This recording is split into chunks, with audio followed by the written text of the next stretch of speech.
ফাইনালের মধ্য দিয়ে পর্দা নামছে বিপিএল এর দ্বাদশ আসরের শিরোপা লড়াইয়ে সন্ধ্যা 6টায় মুখোমুখি রাজশাহী চট্টগ্রাম।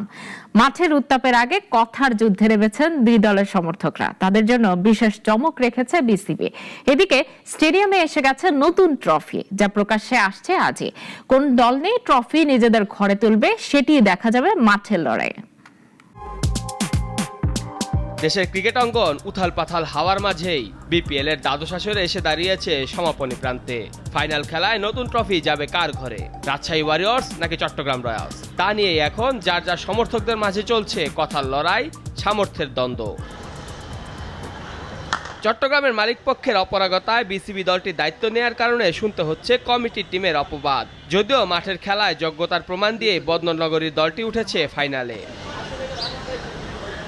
নাফিজ বাবুল বাশারের টিম ম্যানেজমেন্ট ট্রফি জয়ের কৌশল আটছে। এছাড়া রাজশাহীকে কোয়ালিফায়ারে হারিয়ে ফাইনালে উঠেছে চট্টগ্রাম, তাই বাড়তি আত্মবিশ্বাস আছে দলটির।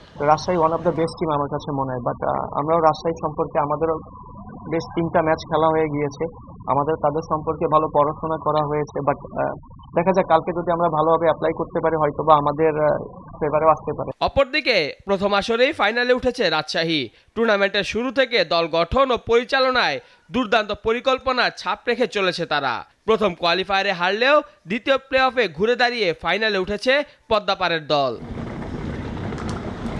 রাজশাহীর দলটি শুরু থেকেই বেশ ভারসাম্যপূর্ণ।